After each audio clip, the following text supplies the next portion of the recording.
want to find that drive and focus that has you locked in and on fire every single day, my book, The Mirror of Motivation, will do it for you. I bought a copy for you. You take care of the shipping. The book is free. Click the link down there. I got you.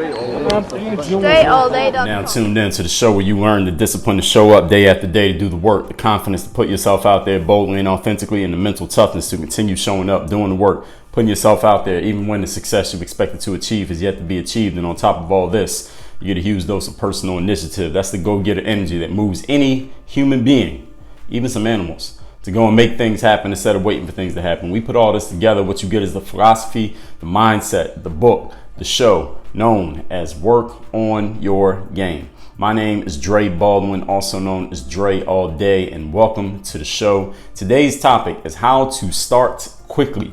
How to get off to a good start, how to blast out of the starting blocks, how to come flying out of the gates and really produce results, serious returns immediately when you get started on a new project or in a new place or on any initiative that you get involved in life. Now, I've touched on some of the topics that we're going to talk about here today in separate topics. I'm going to refer you to those now so you can cue them up as needed to listen to after you listen to this one. In episode 931, the topic was what's expected of you when professional is next to your name. So some of the things I'm going to talk about here today, I went in depth in episode 931. And also in episode 631, the topic was slow learners getting left for dead. You got to think and learn and adapt and adjust quickly. If you are a slow learner, you're the type of person who doesn't pick up on new concepts very quickly, understand that in school they'll slow down and let you catch up. In real life they won't slow down. They'll just run your ass over and leave you there. You'll be a stain on the pavement.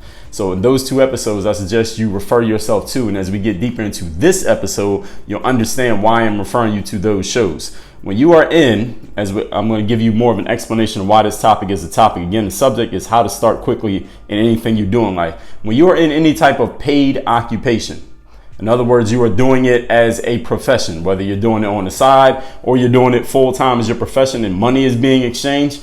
When people are paying you money for something, that means they're going to have some level of expectation of what they're getting. And you, as the performer, the person who's being paid, you want to provide returns on that person's investment. You want to provide those returns quickly. And you want them to be impressed by your returns, because we as consumers, because we're all on some level, we are the providers who are being paid for something, but we're also consumers of things. We pay for things. So the device that you're listening to this on right now, you paid for. Maybe you pay for it continuously. Maybe you got it on a lease. Maybe you had to pay for the access that allows you to utilize that device, whatever that happens to be. So as consumers, as both producers and consumers, we are prone to buyer's remorse. We don't like to invest in something, and then as soon as we start using it, we don't immediately see that maybe it's not worth what we thought it was worth. It's like, man, maybe this isn't as good as I thought it was going to be. Though we do understand, all of us who understand the Work on Your Game philosophy, we understand that the game is a long game, that just because somebody's not amazing in the first 2 days or the first 72 hours or the first 10 weeks of something that they're doing, depending on how long that game is, doesn't mean that person couldn't turn out to be amazing. We understand that the game is long, but what you need to understand is that most people don't think that way. Most people don't look at a game as a long game. Most people do not have the long-term discipline of understanding that, okay, I got to keep showing up and keep doing this thing over and over, and eventually it'll produce the ROI that I want, whatever time frame you may happen to be on. Most people don't think like that. Most people just focus on the short term. And I told you that Brian Tracy, in one of his books called Get Smart, he talked about this thing called time perspective. I did a whole episode on this, that successful people, the more successful the individual, let's say it this way, relatively speaking, the more successful the person, the longer time perspective they have, meaning they look at things not asking themselves, what am I going to get out of this in the next 10 days? They ask themselves, what am I going to get out of this in the next 10 months or the next 10 years? Whereas an unsuccessful person, relatively speaking, looks at things more short term. What's the immediate payoff for this? How do I get some instant gratification from my actions? And if there is no immediate payoff or instant gratification, a less successful individual is less prone to having the discipline or enacting the discipline to actually stick to doing something, because they don't see an immediate return on investment. So you Understanding that while you personally know that life is going to be a long game and any project that you get in is a long game, understand that most of the people that you will be around and most of the consumers who'll be taking in your stuff, they don't think that way. They're looking for an immediate return on what they do. Therefore, you as the producer, you must play the long game in your mind while satisfying the short-term mindsets of the majority of people you're going to be dealing with by providing immediate return on investment. You understand that? If you don't, rewind that because I just gave it to you perfectly. I was watching this video recently that was, I believe it was The Ringer, which is a sports and pop culture media platform. They made this 10-minute video where they were talking about NBA players getting drafted, and is there a way to understand relatively early? Can you find out, or is there a way to diagnose whether a player is going to become a superstar, maybe an all-star, or they're just going to be a bust when they get drafted in the first round or maybe the top 10 picks of the NBA draft? And what the video explained was that there are certain numbers that you can look at that you pretty much know. Any player whose numbers, and there's certain stats that they were pointing out, any player who has this stat below this number right here after their first and second years is probably going to end up a bust, because that's what's happened every single time over the last 20 years or so. And any player who has a number that's above another different number, those players usually end up being all-stars and become first team or second team all-NBA, even become MVP award winners, because you can tell within their first 2 seasons in the league who they're going to become. They're going to become a star, MVP. They show it by these stats very early. And a few of them, there were a handful, maybe 5 guys who didn't show it in their first year, but they did show it in their second year and they still became stars. So those are the exceptions, the ones who took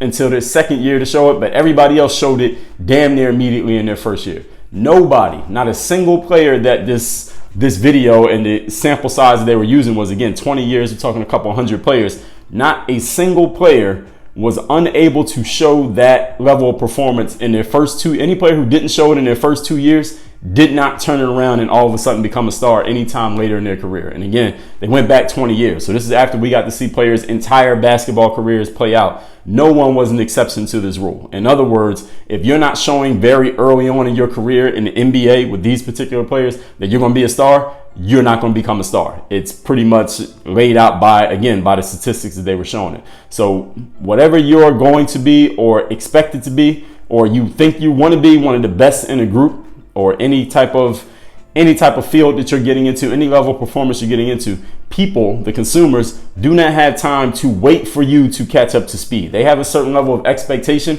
and they expect you to meet or exceed those expectations from the very beginning. And today's topic is about how to do that, how to get off to a quick start, how to blast out of the gates in anything that you do. Because, as I already explained, people are going to be expecting that from you, especially if they've already made an investment in you. Point number 1. Today's topic, once again, is how to be a quick starter, how to start quickly in anything you do in life. Number 1, preparation. The most important thing you can do to get yourself ready to perform at a high level is what you do before it's time to perform at a high level. As the saying goes, the best time to plant a tree was 15 years ago. The next best time is right now. So we're talking about the 15 years ago. Okay. This is what you need to be doing 15 years before you need that tree, is you need to prepare. Know as much as you can. What I mean by that, know as much as you can about what you're doing and be ready to do it before you get there. So whatever that job is going to be, whoever you're going to be working with, whatever the norms of that group or that environment or of that industry or of that company or of that family or of those people, whatever you're involved in, you need to gather as much intel as you possibly can about it or them or those. And you need to prepare yourself to actually deliver in those environments with whatever it is you're going to be doing. I mean, it's such a wide range of things you could be doing, but you need to do the preparation. You understand what that means, all right? Finding out all the information you can and then preparing yourself based on the information that you have gathered on how you're going to actually do your job. In other words, maybe if you're going into a certain conversation, if you're a lawyer, you're going into court and you know who the other lawyer is that you're going to be battling against, you may know some of his or her tendencies. You can read some of their legal briefs. You can read about some of the cases they have argued before. You get as much information as you can about the defendant and about the accuser or about whatever the situation happens to be, or all the facts or whatever the laws are, and find out precedents that have already been set down by higher courts. You find all that information out. And if you're a lawyer, you probably do that as part of the job. They probably train you to do that. Do as much preparation as you can beforehand. So when you get in that courtroom, you already know what you got to do. You are over prepared for the job. Now, in the legal profession, again, I would assume, based on what I've seen in the legal profession, I'm no expert on it, it looks like that's part of the training because they all seem to do it. Everyone who's a lawyer seems to do that. But in every other profession, this is not part of the training. Nobody tells you that you have to do it. I'm telling you that you have to do it, but this is not, and you have to go to law school in order to be certified, to pass the bar, right? The state bar examination. And maybe being a doctor, there are certain things that you are trained to do to prepare for the work that you're going to be doing. But in a whole lot of other industries that I've worked in, there is no school requirement. And even when you do go to school, they don't know what classes you're taking. They don't know who's teaching them. And there's no certain uniform code of things that have to be taught. It's just however they decide to teach it. So for you, this preparation, if you happen to not be a lawyer or you're not a doctor or you're not let's say maybe if you're not working in maybe certain finance industries, there are certain industries where there are requirements for what you have to learn in order to get into it. But most industries, these don't exist. So you got to do the preparation on your own. You have to have your own self-discipline to know, hey, I should probably prepare myself as best I can to be ready for what I'm doing. In sports, for example, an athlete, before they get drafted, they go through a bunch of pre-draft workouts to get themselves prepared to look as good as possible in front of the scouts who are going to be deciding whether or not to invest in a particular player. The athlete will hire a trainer before the season starts. Why do they do that? Why you hire a trainer before the season? You hire a trainer before the season so that you're ready for the game before you step on the court and get into the game. And hopefully you are also mentally ready for the challenge that's in front of you. There are trainers out there for that. Somebody like myself. Whether that player will become a star or not, again, as I said, is known and decided by the early returns of what this player is doing. You pretty much know from a very early stage if someone's going to be a star or they're just going to be okay, or they may end up being a complete bust. Because this is all an investment for you, the performer. This is all an investment of time, mostly, that you need to make so that you are not surprised or overwhelmed by the situation or by expectations once you actually step into the game. So these are all the things, this preparation that you're going to be doing from the beginning is precluding you from being run over by the situation or run over by your competition or just not being ready for whatever hits you once you get there. You need to know what these things are, and this is your job to find out what they are. It's your job to find out what the requirements are. It's your job to find out who has failed at this job before me, why did they fail, and what would they do differently, or what could I do differently to make sure I don't fail the way that they fail. These are all things that you need to be doing. And if you don't have this information, you're not doing this stuff up front, then you are doing yourself a disservice, because remember, people don't have long attention spans. People have very short attention spans. They have very short patience, especially when they're making an investment, and they will get rid of you quickly if you're not delivering. So keep these things in mind. Point number 2, today's topic is how to start quickly in anything that you do. You must know what is expected of you and prepare for giving more than what is expected of you. So in step 1, you're doing your preparation and finding out all the information you can, learning who has come before you, what's worked, what hasn't worked, what's going to be expected of you. You find all that information out in point number 1. The second point is you must prepare yourself to be even better than whatever the expectations are going to be. The reason why, the reason is twofold. One is because no human being is perfect. None of us ever has a plan and we execute it 1000% perfectly to the T. Everything that we said we are going to do, at least not plans that involve other people, because we can't control how other people are going to respond or react to what we do. So one reason is, since we're not perfect, you want to aim a little bit higher than what you actually need. So even if and when you come up short, you're still at a high level. You're still impressed. You have still delivered more than even what you or someone else would have expected. And the second reason why you want to aim to give more than what's going to be expected of you is because you want to be better than the expectation. Or you don't want to just meet people's expectations. You want to exceed their expectations. When you sell a product or a service, they say this in marketing, you want your product or service to be worth, in the eyes of the consumer, at least 10 times what you're charging. So if you're charging $10 for a product, the consumer needs to understand that product is worth at least $100. If you're charging $1,000, consumer needs to understand the product is worth at least $10,000. If they don't understand that, because, well, let me back up. The consumer wants your product to be worth at least 10 times what you're charging for it, because we don't buy things on even exchange. We buy things when we're getting a better deal. We buy things when we know we're going to get more than what we gave up in order to get it. I won't spend $10 on a product if I think I'm only getting a $10 product. I'll only spend $10 if I think I'm getting $100 worth of value, because that's a deal. I won in that exchange, right? I, as the consumer, feel unconsciously as if I won. That's the kind of deals that I want to do. I want to do a deal where it was just even. I didn't gain anything. You didn't gain anything. All right, that's neutral. That's the status quo. I don't want to maintain the status quo. I want to win. I want to come out ahead in the equation. So if I'm not coming out ahead, then I'm not going to do it again. So that's why you need to be better than what the expectation is. So people think, you know what, damn, we're getting even more bang than than a buck that we actually put out. We paid this guy $10,000. He's delivering $100,000 on the first day. This is amazing. I'm glad I made the right decision. You want people to feel like that when they're looking at your work or they're consuming whatever you're bringing to the table. So this is why you want to prepare to be even better than what you expected. Your aim should be to impress straight out of the gate, from the very beginning, from the first day. If you're an athlete, the first practice. If you're a lawyer, from your opening statement. If you're a business person, you're selling a product or service, the first time someone uses that product or the first time they engage with that service, they should be like, damn, this is a great idea. I've already gotten my money's worth and more from what I paid, and I just started using it right now. That's how you want to have your consumers feel anytime you go out there and perform. Franklin Roosevelt was elected president of the United States in, I believe it was the 1932 election. He was inaugurated March of 1933. In March of 1933, it had been very quiet after Franklin Roosevelt had been elected. After he got elected, he didn't say much. He didn't make too many announcements. He kind of is almost like he went into hibernation.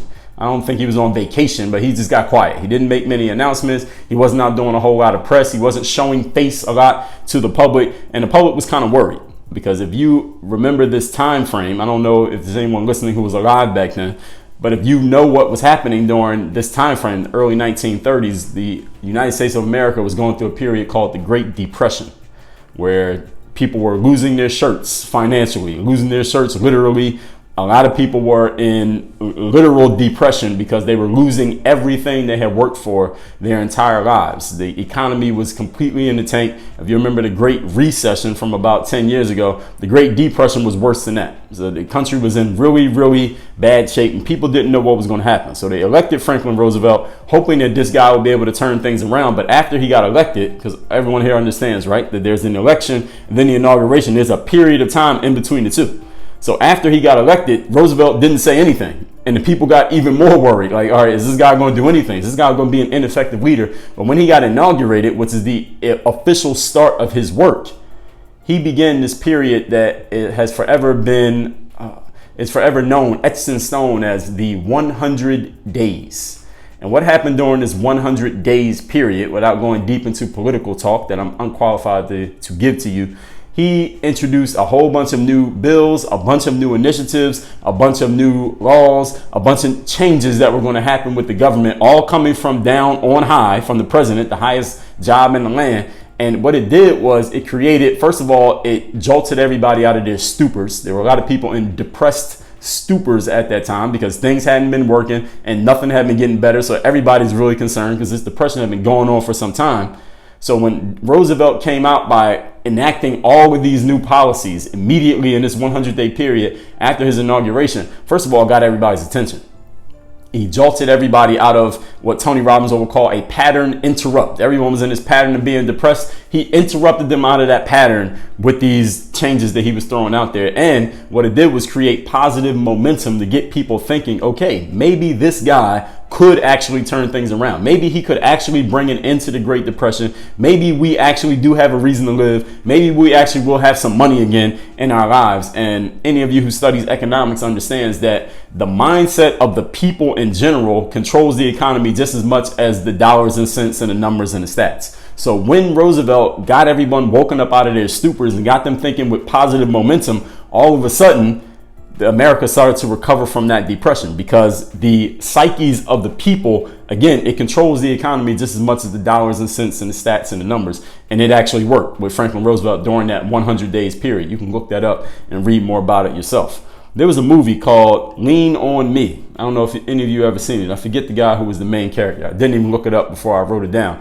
But in this movie, Lean On Me, it was a high school with a bunch of students this wasn't the best high school. All right, this is a high school where a lot of students' academic careers went to die. All right, your academic career died at this school. You barely went to class. If you flunked out, it didn't really matter. The kids didn't really have any direction, didn't think they were going anywhere. They had never been told they would go anywhere in life. This was pretty much what it was. This school was basically a jail, but you weren't locked up, and there were no bars, but that's pretty much how the school was run. It was a really rundown institution. It's a high school. So at one point, a new principal gets brought into the school. He went by the name of Mr. Clark. When Mr. Clark came into the school, you could tell, if you ever seen this movie, if you saw it, you know what I'm talking about. If you didn't, you can go watch it. You see for yourself. You could probably find some clips on YouTube. When Mr. Clark came into this school that he had already been told how terrible it was, how it was a lost cause, how he was wasting his time even taking the job as the principal of a school with a bunch of students that were going nowhere and had never been taught they could be anything. Mr. Clark came into that school with a no-nonsense attitude. He came to the school with the same mentality that Franklin Roosevelt had brought to the presidency in 1933, that he was going to clean that school up. Now, how he thought he was going to do this when it had years of nothing working, all these principals before him who had been ineffective in achieving nothing, how he thought he was going to change anything, who the hell knows? But this is the mindset that he had. Now, we talked recently about, is your mindset stronger than your circumstances? Mr. Clark believed that his was. So here's what happened. At the beginning of the school year, Mr. Clark called an assembly. And any of you who's been in school, you know what an assembly is, right? There's an auditorium. He brings all the students into the auditorium, but there was a whole bunch of students that he had up on the stage, because these were students who had not achieved higher than a certain level academically, a really, really low level academically, these particular students. Maybe they had missed a whole bunch of days of school. Maybe they had been failing a bunch of classes. Maybe they just had been pointed out by their teachers as disruptive or misbehaving. These were the worst of the worst students in the school, were all up on the stage. So all these students are up on the stage, and you can imagine a high school assembly with all the bad kids standing up on stage. So they're all acting out and drawing attention to themselves from the students in the audience, and all the quote unquote good students are sitting there in the audience, not saying anything, just watching like, what the hell is going on? All the bad kids are on the stage. We're sitting here in the audience. Nobody knew what was going on. Mr. Clark walks into the assembly. All the bad kids on the stage behind him. He has a megaphone in his hand, and he gets on the megaphone and he announces to everyone, the students on stage and the students in the room sitting down, that these students that are here behind me on stage, they have proven to you that they don't want to be in school. They don't want to sit and listen in class. They don't want to do their homework. They don't want to come to school. They want to be disruptive. They want to get in fights. They want to get suspended. These students just don't want to be students. They have proven that to them. They have proven that to all of us over and over and over again. And as he's saying this, the bad students are like co-signing it. Like, you know what? That's right. I don't want to be in school. They're laughing at it. They take it as a joke, because this is the way that it's been at this school for all these years, that being a bad student doesn't really matter as a joke. This is like the cool thing to do. So Mr. Clark then announces, as of this very moment, each one of these students that is standing on the stage behind me, you are officially expelled from this school. You are all kicked out. Now get out. He tells all these students that they kicked out of the school. Now when he says this, the whole room just goes into a state of shock. Now, there's a small percentage of those students on the stage, these bad kids, who are like, you know what, I don't give a damn. I didn't want to be in school anyway. And they just walk out. So what? You kicked me out of school. I was barely in school before this. So it doesn't matter. They leave.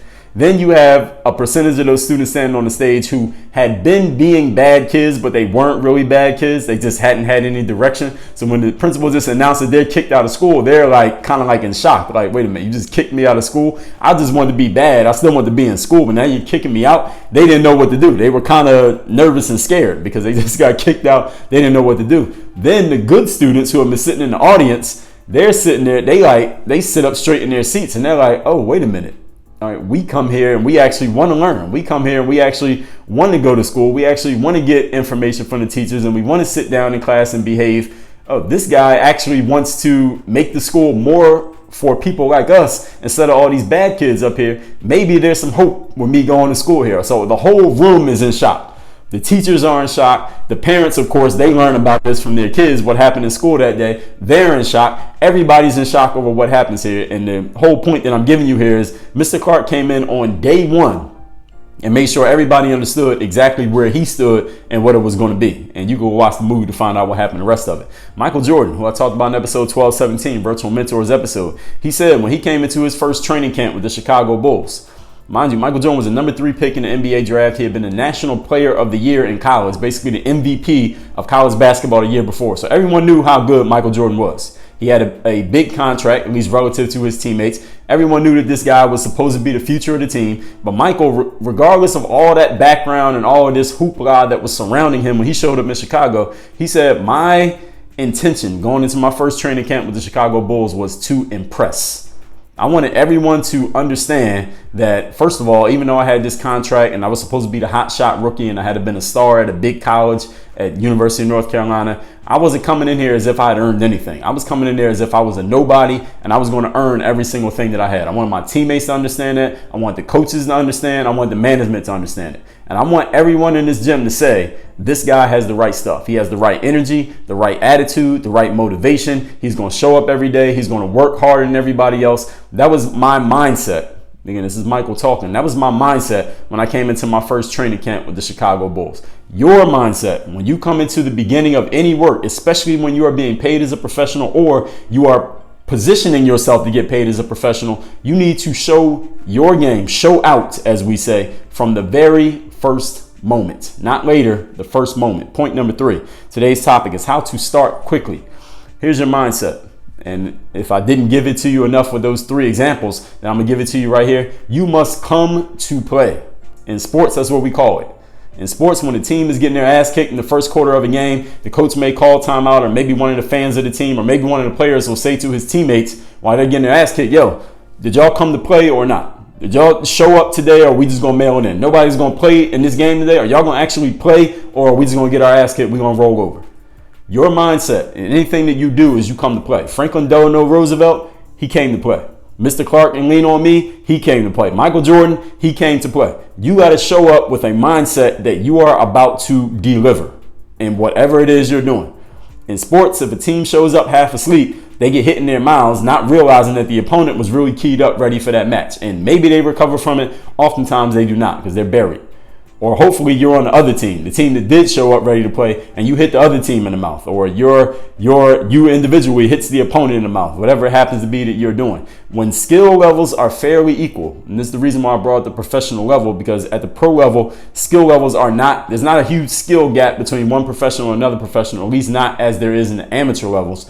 When skill levels are equal, the side with the most energy, and energy starts in the mind and then travels to the body, that side usually wins. And if you can get that mental momentum going your way, you can overwhelm an opponent just with energy alone. Again, talent matters. You got to have some skill. You got to have some game.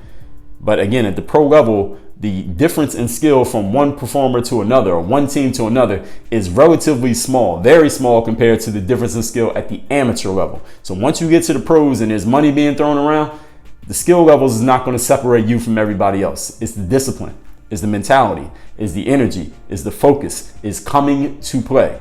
Did you come to play in what you're doing? Ask yourself that right now. If you're at work today, did you come to play today? Let's recap today's topic, which is how to start quickly, how to blast out of the gates in anything you're doing. Again, refer to episodes 931 and 631 about being a professional, not being a slow learner, not getting off to a slow start, because they will leave you for dead if you start off slow in what you're doing in many areas of life. In the NBA, the statistics say a star player, a player who was a good decision as a high draft pick, you usually know by the end of their very first season. And there are a small percentage who you know after their second season. Everybody else, if they haven't shown it in the first season or second, they're never going to show it. And the stats have bared this out. And you need to apply this to your life and your profession, anything that you do. Point number 1, preparation.